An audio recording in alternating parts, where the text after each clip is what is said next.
armies that went to war in August 1914, none was so well equipped with artillery as was the German.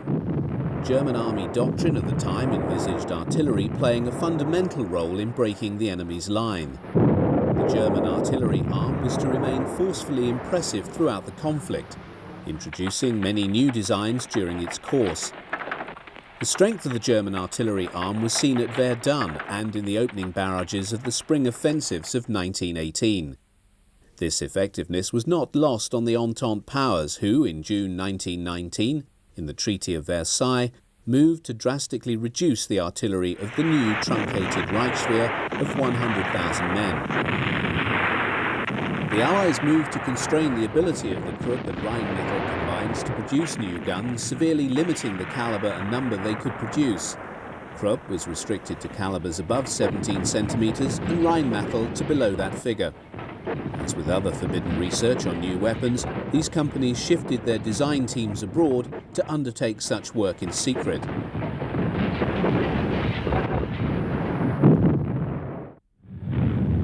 Krupps and Rheinmetall were extremely well placed to respond to the secret decision taken by Adolf Hitler in early 1933 to break the Versailles Treaty and begin rebuilding the German armed forces. The ambitions of Germany's new leader required a massive expansion in the types of guns and in the quantity of artillery needed.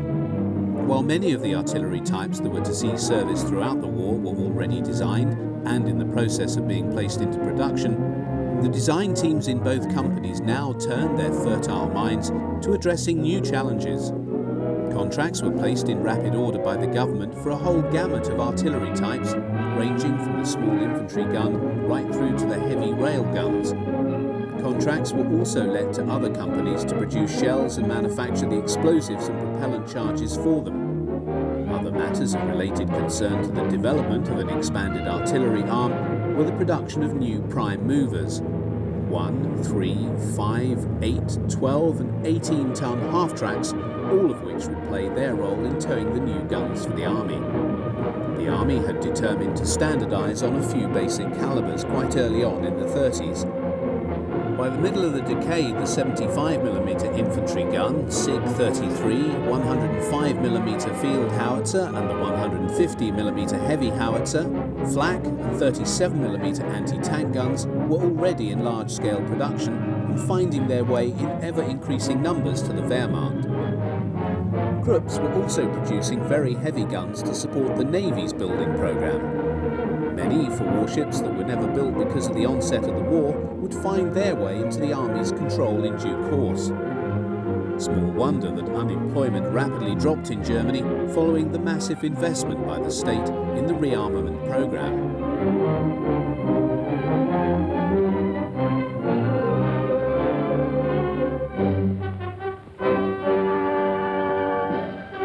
The only problem for the army was that it banked on a short war.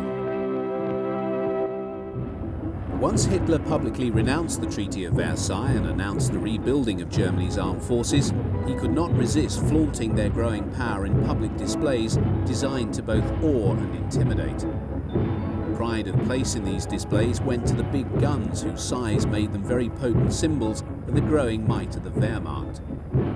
Within a short time, these same weapons would be pounding armies and cities from the deserts of North Africa to the cold and desperate snowy wastes of northern Russia. These were not artillery pieces designed for show, they were meant for war. The term infantry gun was employed by the German army for those weapons designed and issued specifically for service with infantry formations. Like many of the artillery weapons used by the German army in the Second World War, the 75mm light infantry gun 18 was designed before the Nazis came to power in 1933. Its origins lay in the years following World War I, when the Reichswehr was absorbing the lessons of that conflict. One of these was that infantry needed a light artillery piece to move forward in their advance to give them close support when dealing with enemy defences. This weapon was first issued in 1927 and was still seeing widespread service in 1945, even though by that date it was being supplanted by heavy mortars in infantry units. The IG-18 saw service on all fronts and in all theatres wherever German infantry were engaged. Its light, small design saw it readily adapted for use by mounted troops. The design employed a simple shotgun-type breech, which allowed infantry to maintain a very rapid rate of fire, as can be seen in this film of these guns being used in North Africa in 1941.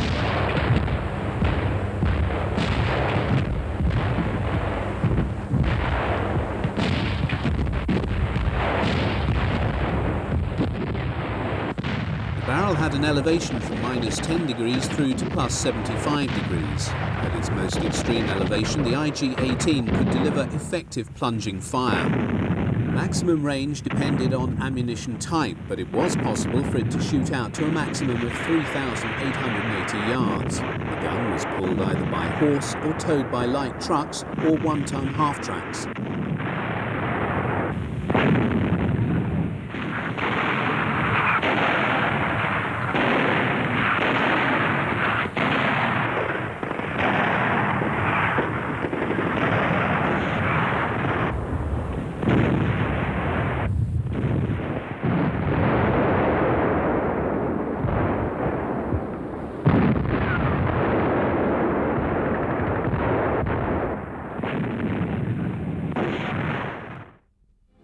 The SIG-33 was the largest and heaviest of the German infantry guns. Although the designation SIG-33 suggests it came into service in 1933, it did in fact enter service with the Reichswehr the same year alongside the IG-18. With a caliber of 150mm, the SIG-33 saw service throughout the conflict, although it was confined to operations in Europe and Russia. It did not serve in North Africa. The reason has primarily to do with the fact that it was a horse-drawn weapon and no horses were employed by the German army in that theatre. It was well liked as a stable and effective artillery piece. Its principal disadvantage lay in its heavy weight, which was excessive for an infantry support weapon. Attempts to reduce this by employing alloys instead of steel on certain components on the chassis came to naught with the onset of the war and the priority allocation of such metals to aircraft manufacture. The range of the weapon differed accordingly to the charge loaded with each shell. A standard heavy explosive shell could have a range from 615 yards through to a maximum of 5,140 yards. Rate of fire was between 2 and 3 rounds per minute. The SIG-33 had the distinction of being the first artillery piece placed on a self-propelled mount when 38 of these guns were adapted to fit a modified Panzer I and were delivered to the German army between 1939 and 1940. The gun was also mounted on the Panzer II, Panzer III and 38T chassis.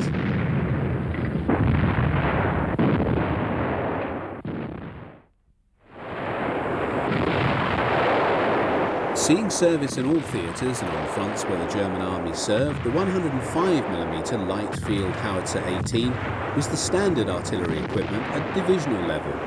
It predated Hitler's coming to power, having been designed by Rheinmetall in the period 1929-1930. A number of years were to elapse before it entered service with the German army in 1935. It rapidly came to supersede and then replace the Army's former weapon of that caliber, the FH-16, that had been designed by Krupp during the First World War. The design, although modified, was to remain in service and production through to 1945. It was well thought of by those who operated it. Its principal virtue was that its crews found the weapon easy to operate and manoeuvre. Its split-trail design allowed it to be manhandled quickly, as can be seen in this film. One of its primary virtues was that it was extremely reliable. This was especially important after 1941, when the climatic extremes in the Soviet Union required that weapons work on demand, whether temperatures were in the high 40s centigrade or many degrees below zero. The gun could be depressed to an angle of -6 degrees and elevated to a maximum of +40.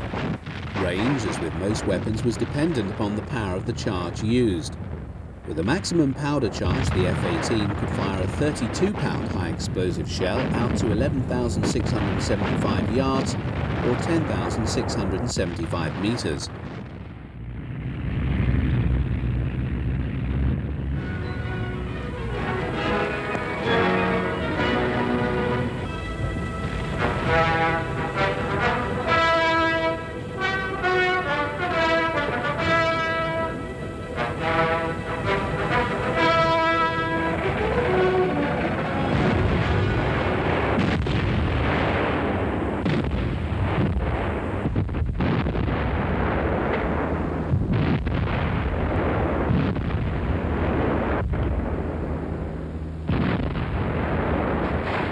Here in North Africa, FH-18s are being employed in the anti-tank role, for which they were equipped with a special shell.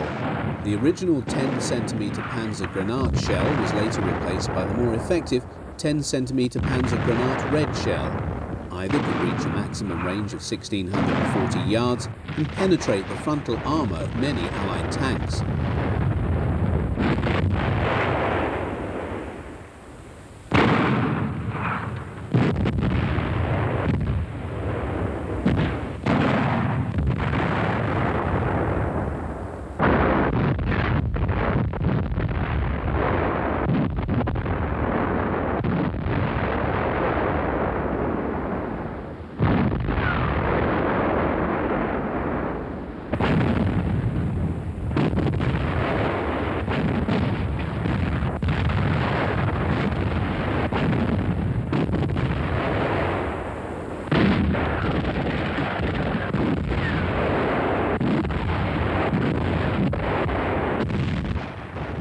The desperate winter of 1941-42 in Russia saw the divisional light artillery challenged by ferocious conditions of weather and an implacable foe.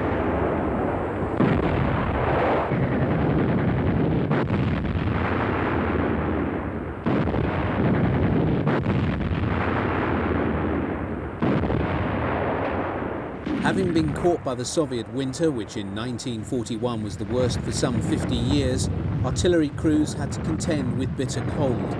Lacking proper winter clothing and wearing only their greatcoats, these 105mm gun crews had to load and fire their guns day after day.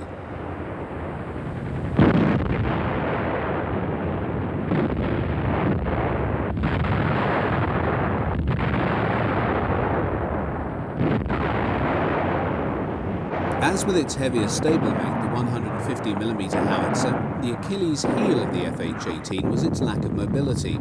Most of these guns were towed by horse teams and only a few by the 3-ton half-tracks. The Army was most concerned to give this well-proven gun greater mobility. The growing obsolescence of the Panzer II light tank released many of the surviving chassis for conversion to self-propelled guns. In early 1942, the firm of Alket produced the Vespa. This was a self-propelled gun mounting the 105mm LH-18. This machine went into production in the same year, with 676 produced by July 1944.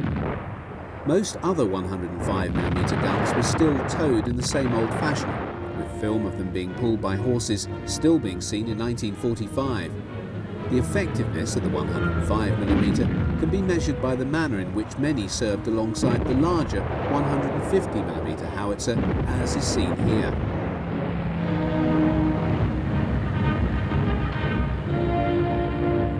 Artillery proved especially important in the savage winter of 1941-42.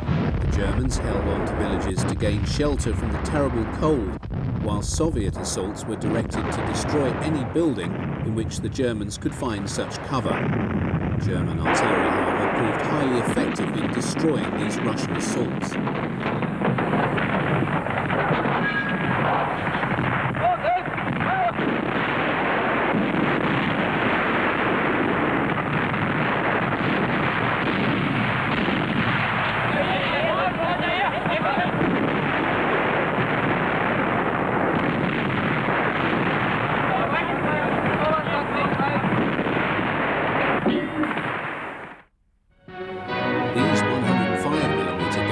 Enjoyed the late Italian summer sun in the vicinity of Salerno just weeks or days before the Allied landings there. The late model LH-18s mounted a muzzle brake to permit the gun to fire shells of greater power and range.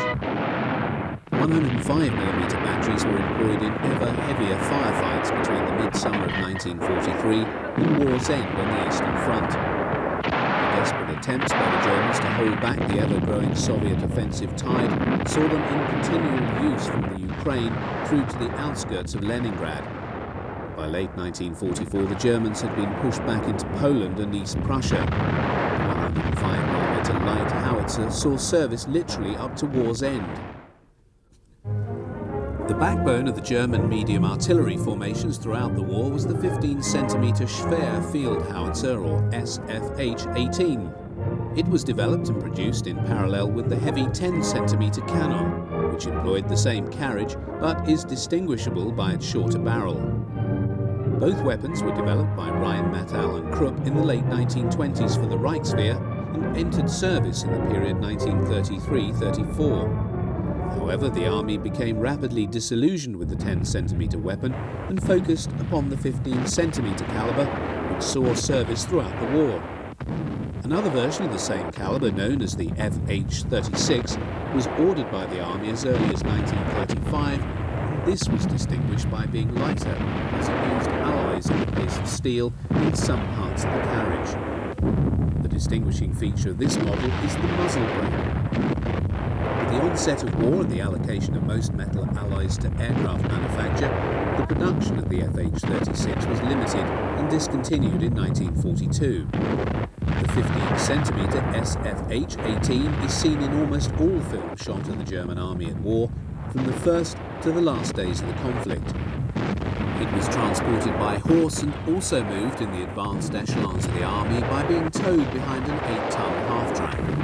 These seen in action here are involved in the first months of Operation Barbarossa.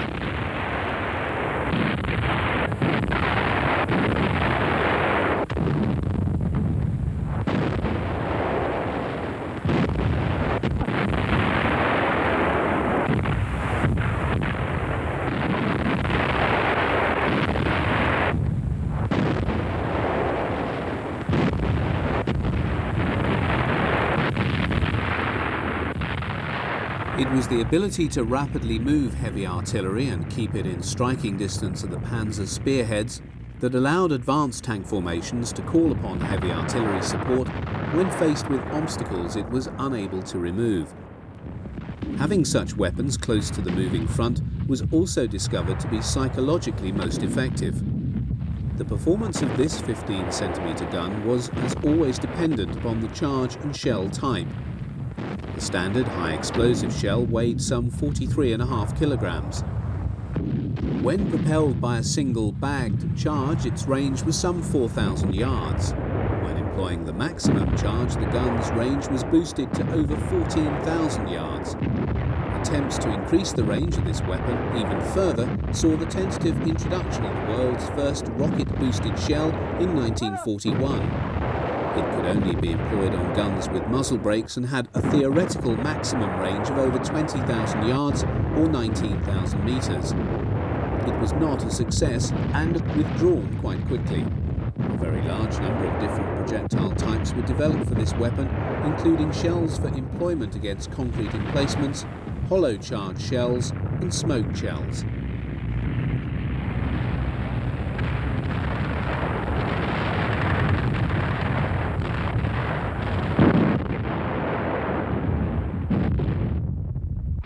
The German artillery arm suffered exceptionally heavy losses in the years 1941-42 during the course of the campaign in Russia.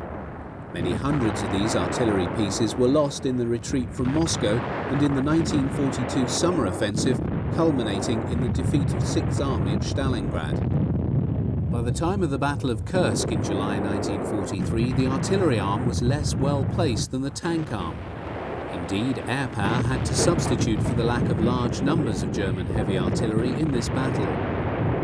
By this date, it was also becoming apparent to the army that the Achilles heel of this weapon lay in its inability to be moved rapidly unless it was towed by a prime mover. Even then, the weather conditions in Russia were such that after rain or during the muddy season, even half-tracks found it difficult to tow such heavy guns, the 15-centimetre weighing in at about 5.5 tons. In 1942, the decision had been taken to mount this gun on a fully tracked chassis to give it the desired mobility. The subsequent Hummel, or Bumblebee, employed a Panzer III-4 chassis to carry the gun in an open mount. Some of the most impressive artillery pieces fielded by the German army in World War II and encountered in all theatres were the 17 and 21 centimetre very heavy guns. Both employed the same chassis and are distinguishable by virtue of their barrel lengths. Although large and heavy pieces, their clever design enabled them to be manhandled fairly easily in the field, although transportation involved breaking down the guns and carrying them on two separate chassis. The barrel was towed by one half-track and the body of the gun by another. 12-ton half-tracks were normally used for this task. First of the two weapons to appear was the 21-centimetre model, which was introduced by Krupp in 1939. The gun was allocated to the motorised artillery units of the army. At the time of the Russian campaign, 19 batteries had been raised and they saw extensive service on the Eastern Front. Although it proved highly effective in demolishing strongly defended and protected targets, its heavy weight of just over 16 tons had led the army to decide to replace it by the 17-centimetre cannon. This had nearly twice the range of the 21-centimetre model. It was planned to phase out production of the 21-centimetre gun in June 1942, after 487 had been built. However, such was the scale of losses in this calibre of weapon that the 21-centimetre was retained and production was increased through 1943 and 44, and by March 1945 there were still 218 in service.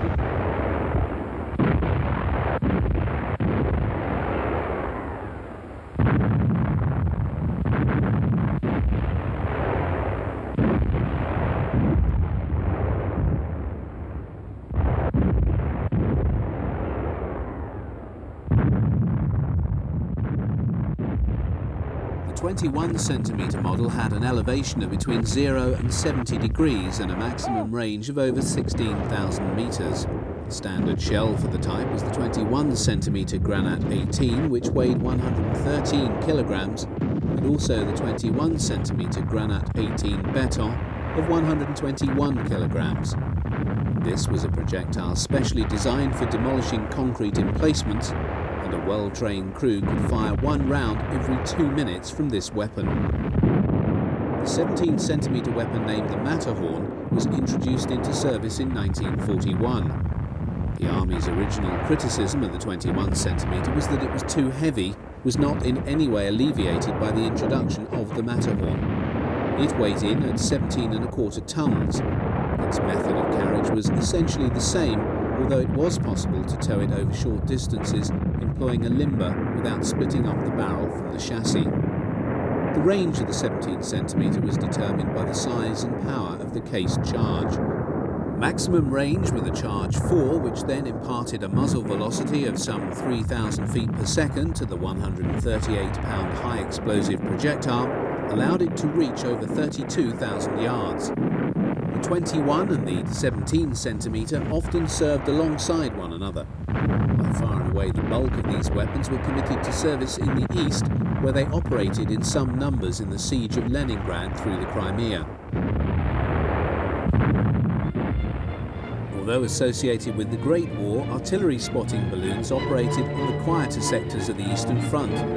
This was possible because the Soviet Air Force was not so prominent in the skies over Russia, so the balloons could be used without fear of being shot down. Employing information radio down from the balloon, coordinates are worked out and fed to the gun team.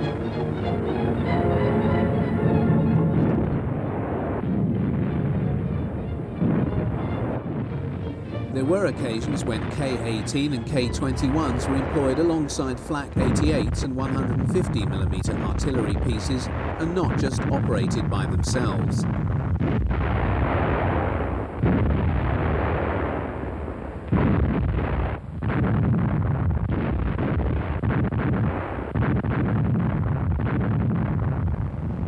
Dating from the autumn of 1943, this sequence shows a 21-centimetre Mirza operating alongside 150mm heavy artillery, 105mm medium guns and Flak 88s in the Dnieper Bend in southern Russia.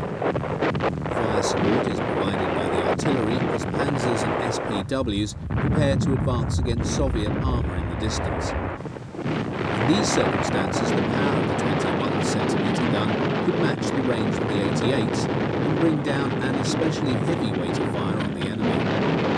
However, the artillery pieces themselves are in need of protection from Soviet ground attack aircraft. One of the more remarkable German heavy artillery designs was the 24-centimetre Cannon III, also nicknamed the Petersdorf. Designed and built between 1935 and 1938, it was a most advanced and modern design. However, its Achilles heel lay in its weight. At 83 tons, it needed to be transported in no fewer than 6 separate loads. Although the designers had taken great care to allow it to be assembled easily, it still needed no fewer than 25 men and 1.5 hours to get the gun assembled for firing. The army decided that the investment in such a weapon could not be justified.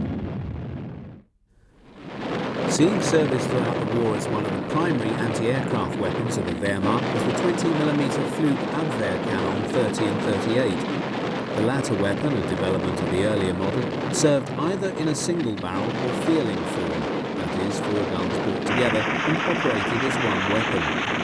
These cannons proved most effective in defending targets against flying aircraft at low level, right up to 5,500 feet. With a full 360-degree rapid traverse when placed on the ground and 40 degrees when used in its wheeled carriage, the weapon's elevation from -12 to +90 degrees permitted a very rapid tracking of targets. Such was the versatility of this weapon that it was also extensively employed in the ground role, where its high rate of fire of up to 280 rounds per minute on a cycling setting, in the case of the Flak 30, provided ground troops with a highly effective close support weapon. It was also mounted on 1-ton half-tracks and used by the Kriegsmarine in either single-barreled or feeling form.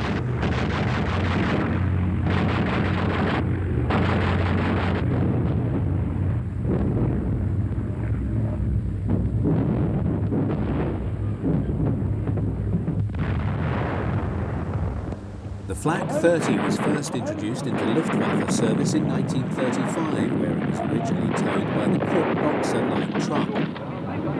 While this gun served with distinction in the early stage of the war, the Luftwaffe had decided even before the onset of the conflict that it needed an improved variant with a much higher rate of fire.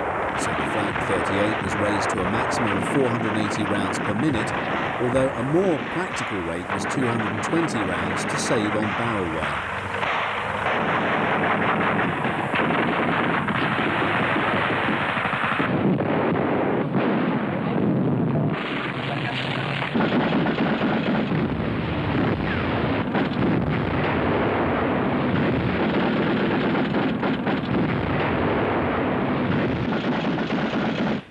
The Flak 38 was basically a redesign of the earlier weapon and first came into service in early 1940 in time for the Western Campaign, where it saw action alongside the Flak 30, defending the bridges over the River Meuse being attacked by the Armée de l'Air and Royal Air Force. The Flak 30 served alongside the 38 through to the mid-war period, but had all but disappeared by the later phase of the conflict. The Flak 38 saw extensive service right to the end of the war.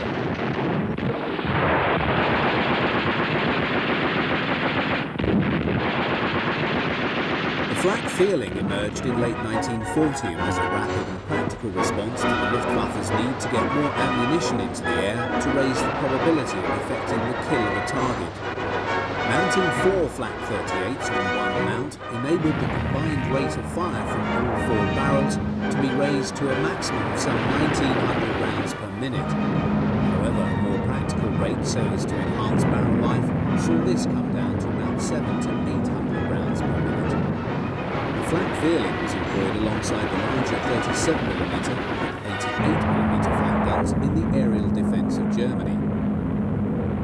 By 1944, the Luftwaffe had come to the conclusion that 20mm was too small a calibre to be effective against the aircraft being deployed by the Allies and the Russians.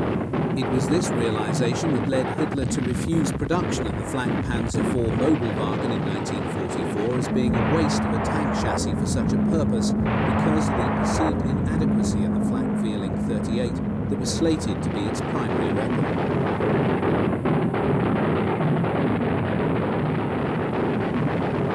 The Flak feeling was an extremely versatile weapon and was also extensively employed in the ground role. When employing armor-piercing ammunition, it could defeat soft skins, armoured cars and thinly armoured light tanks. The flak Vierling was also mounted on trucks and on the 8-ton half-track. The Kriegsmarine also extensively employed the weapon on its warships.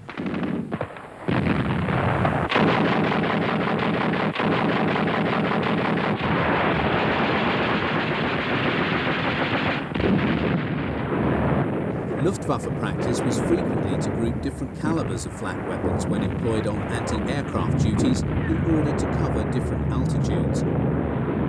United States Army Air Force P-38 Lightnings and P-47 Thunderbolts engaged on ground attack missions are seen here being fired upon by single-barreled 20mm cannons, flak Vierlings and a number of 37mm flak Abwehr cannon.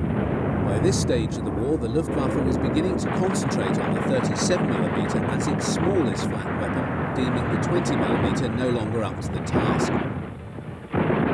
Examples of the 37mm flak weapon and its different variants is not at all common in film of this period. The caliber first entered service in 1935 and appeared in a number of different variants by war's end.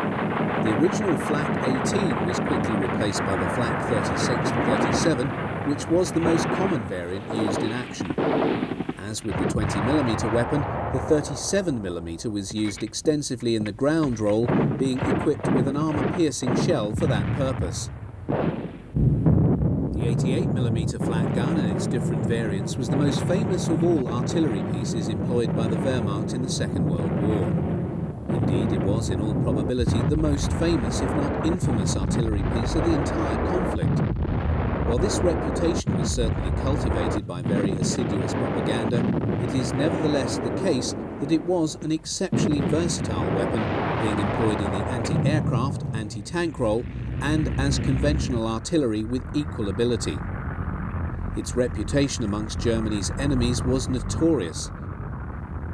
There is a famous story originally published in the US Stars and Stripes which dates from the fall of Tunisia in 1943 and shows a US intelligence officer interrogating German prisoners. He assures a GI standing near and observing the process, "Don't worry, if I find the one what invented the 88, I'll let you know."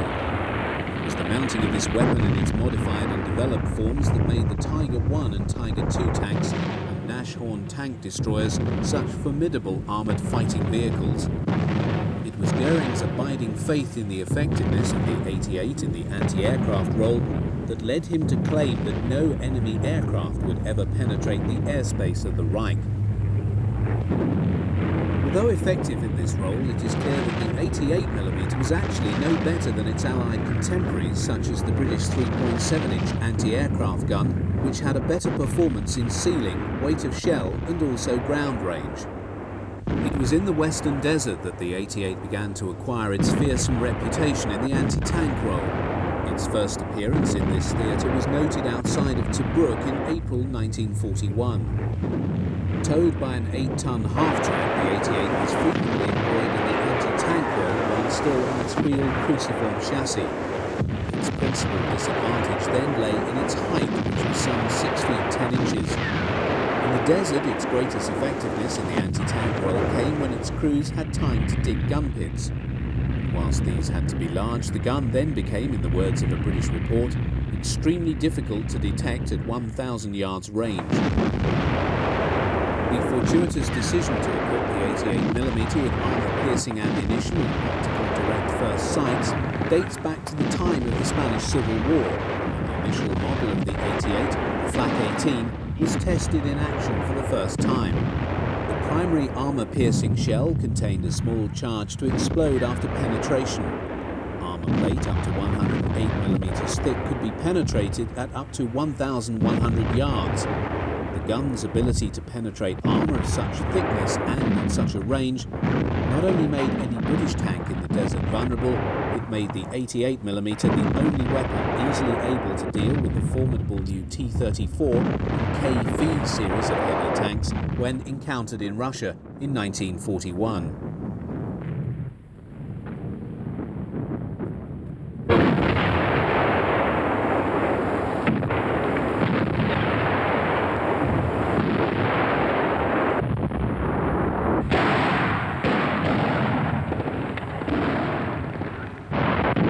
88 was also frequently employed in the conventional artillery role.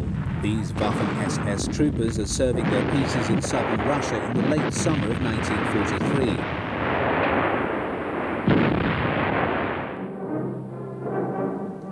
Albert Speer, Hitler's industrial minister, was later to claim that the sheer quantity of resources retained in Germany to defend it from the US and British bomber offensive constituted the Second Front a long time before the Allied landings in France. Indeed, by the autumn 1943, the need to protect the cities of Germany had seen an extremely large concentration of anti-aircraft weapons, which could have been better employed on the battlefields in Russia and elsewhere. By October 1943, no fewer than 23 heavy batteries, amounting to some 130 88mm guns, were ringing the city of Schweinfurt. By war's end, no fewer than 30 anti-aircraft divisions were protecting Germany.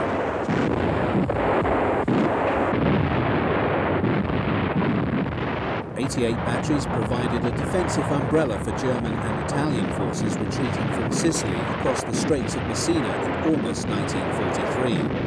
The barrage thrown up by the German batteries, expending a prodigious amount of ammunition, allowed no fewer than 102,000 troops to be slipped across the straits in the face of Allied bombing raids.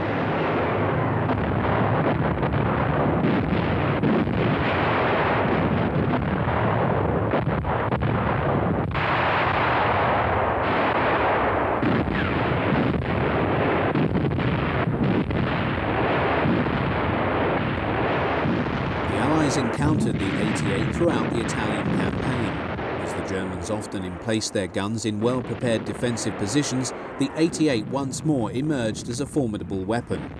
From Salerno through to Cassino, the Germans used their 88s to delay the Allied advance. It was in the fighting around the Great Monastery in early 1944 that film of 88 shooting at Allied Sherman tanks was taken.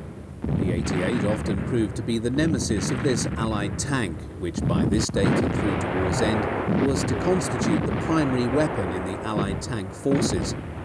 The frontal armour of the Sherman was vulnerable to penetration to the 88 from some considerable distance.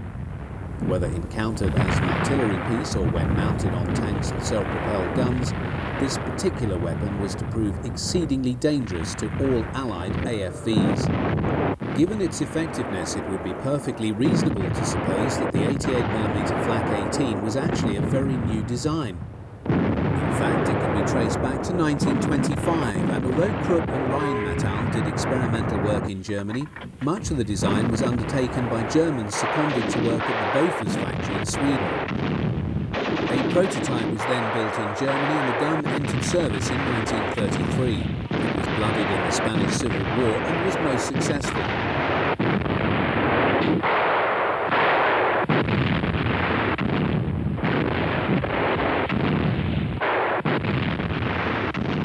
In this sequence, 88mm Flak 36 provide air cover to German ground forces in western Russia in 1944.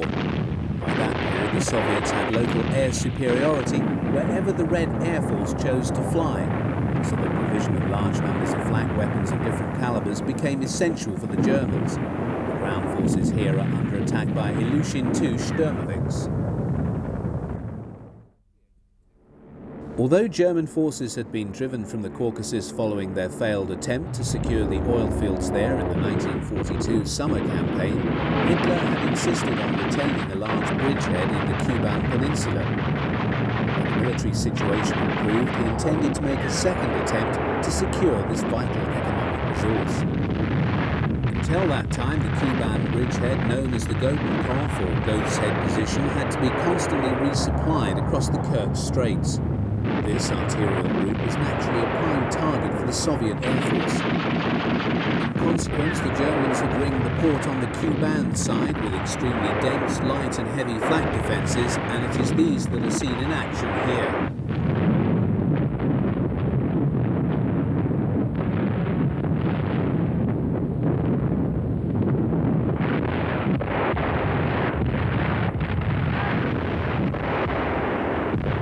On this occasion, IL-2 Sturmovix are engaged in medium and low-level strikes on the port facilities. 20mm and 88mm flak guns provide a heavy barrage which takes its toll on a number of the Soviet aircraft.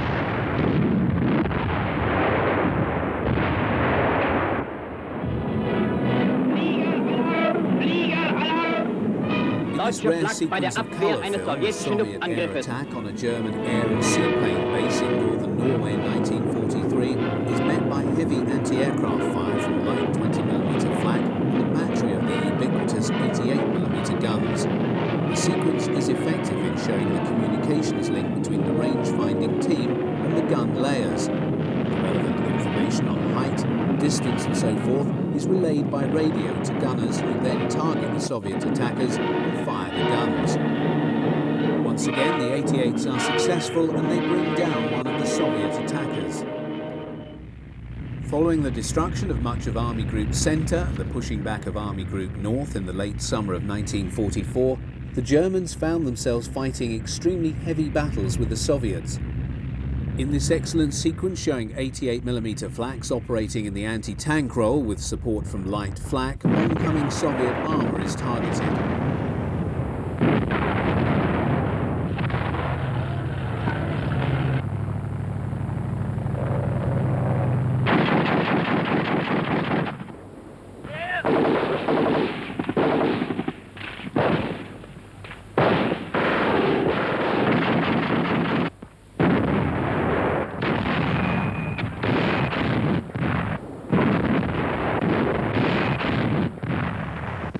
The 88mm flak 36 remained able to counter any Soviet medium and heavy tank right up to war's end.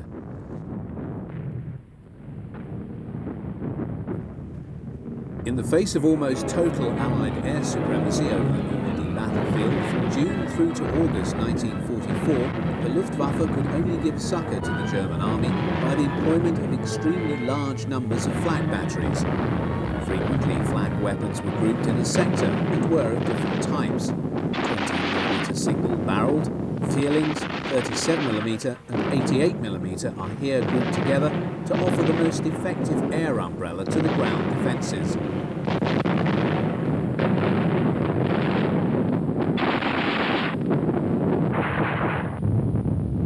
Such were the vast numbers of Allied aircraft that even flak in such concentrations could do little to dent the Allied ability to target German ground forces. Nevertheless, Allied losses were not light, and the German guns brought down many aircraft. Camouflage was mandatory, for Allied ground attack aircraft themselves targeted the flak guns, and as these were unable to move in daylight, were thus vulnerable to bombing. Seen here is a graphic illustration of the effectiveness of flak in dealing with slow-moving four-engined aircraft operating without fighter escort and at low level. RAF Sterlings are seen engaged in resupply flights to surrounded British paratroops in and around the bridge at Arnhem. Because of the contracting defensive perimeters, they need to fly very low over the target area in order to try and ensure their supplies reach the trapped British paras. As such, they're sitting ducks.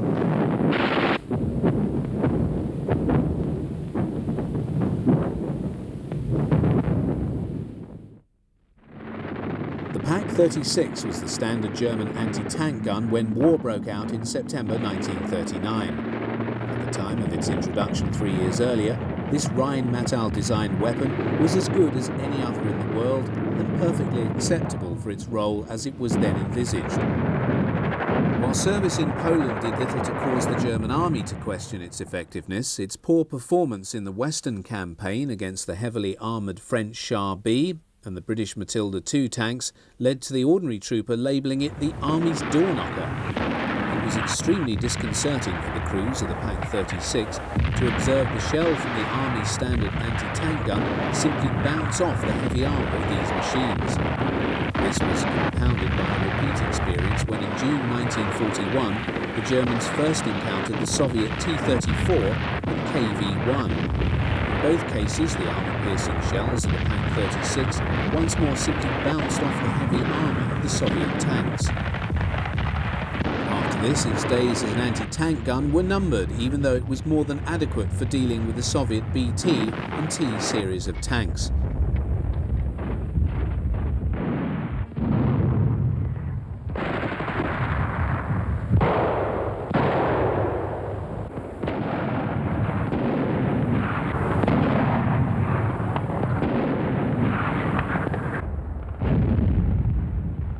Pak 36 remained in service for many years, often being employed by infantry as a light artillery piece.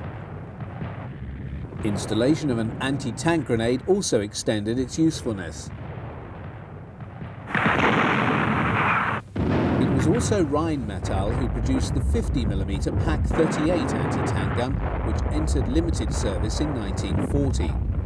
A number were on hand for the onset of the Russian campaign, where even they had difficulty coping with the new Soviet tanks. The Pak 38 was a well-designed weapon and served alongside its heavier stablemate, the Pak 40, until war's end. The most commonly encountered and effective purpose-designed German anti-tank gun encountered on all fronts from late 1941 onwards was the 75mm Pak 40. Although both Krupp and Rheinmetall responded to the Army's contract, it was the latter's weapon that became the mainstay of the anti-tank arm.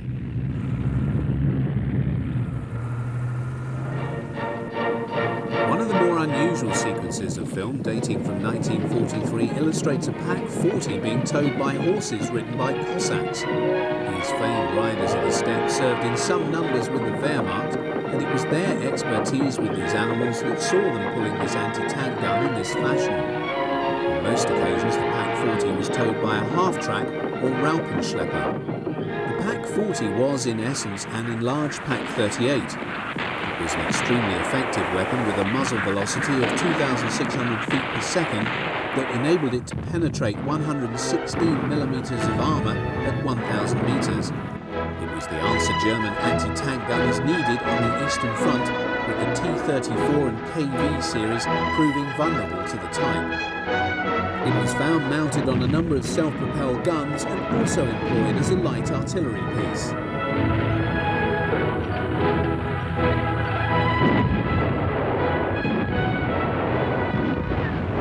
Nicknamed the barn door by troops who used it by virtue of its heavy weight and cumbersome size, the 88mm Pak 43-41 was nevertheless a highly effective weapon. Reports from Russia stated that it could defeat Soviet T-34s out to 3,300 yards. Here is a rare shot of a Flak 41 in the anti-tank role.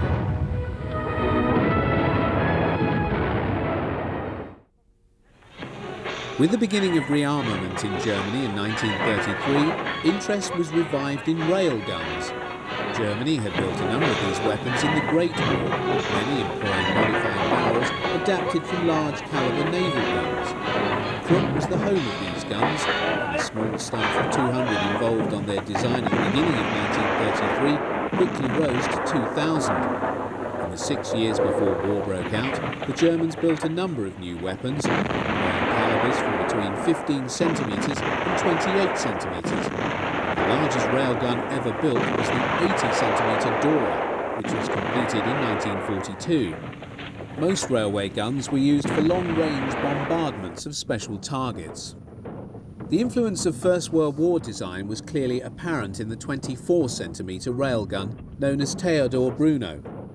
Although begun in 1936, many of its features drew heavily on the design of an artillery piece dating to 1910. The Army placed an order for 6 of these weapons, and all were delivered by 1939.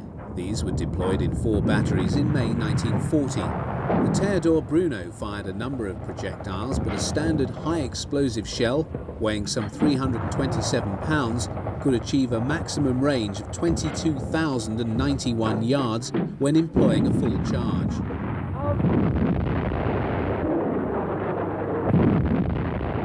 Field Marshal Albert Kesselring, commander of German forces in Italy, observes the fall of shot of the 28cm cannon known as Leopold, and immortalised by the Allies within the Anzio bridgehead as Anzio Annie. More properly designated the 28cm K5E, this weapon is generally regarded as one of the finest railway guns ever built. Design of this new type began in 1934, with the first entering service in 1936. Such was the effectiveness of the type that it was retained in very low volume production through to 1945, by which time Krupp had built 28, although the complete order was for 30. By May 1940 there were 8 24cm guns in service, and these were deployed in 8 batteries. This calibre of weapon was eventually to comprise almost half of all the German railguns. In total, the gun weighed 218 tons and was mounted on 2 6-axle bogie trucks. The barrel length was 21.5 metres and its maximum range 62 kilometres. The greatest concentration of railguns and super heavy guns and mortars ever deployed by the Germans for one operation occurred in the late spring and early summer of 1942 in Russia. They were brought out especially from Germany to pulverise the defences of the Soviet Black Sea fortress of Sevastopol in the Crimea. The largest of the railguns brought in for the task was the gigantic 80cm Dora. Weighing in at a modest 1,350 tons, it saw its only service at Sevastopol and later at Warsaw in 1944.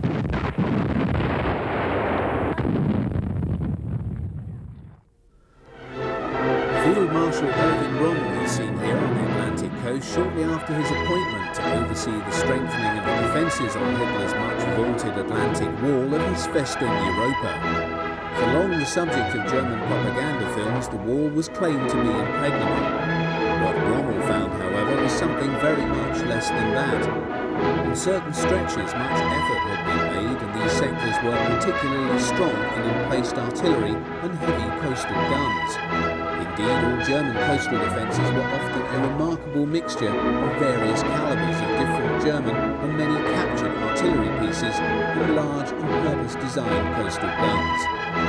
The latter were in many cases adapted naval guns and ran in calibres from packed 40-75mm anti-tank guns adapted to a fixed naval mounting through to the massive 40.6cm guns originally intended for the never-built H-class battleships. The larger weapons derived from naval vessels' main armaments required purpose-built and extremely heavily protected concrete emplacements. These were, without doubt, most impressive installations and, not surprisingly, were often filmed in such a way as to imply that the whole of the Atlantic Wall was festooned with such weapons. In the weeks following the Allied invasion of Normandy, German audiences were regaled with scenes showing the heavy guns of the Atlantic Wall firing on Allied vessels. The reality was more prosaic. Having landed where the Germans did not expect, the guns never got the chance to fire in anger. The images seen here of Allied vessels being sunk are simply the creation of the propagandist's mind.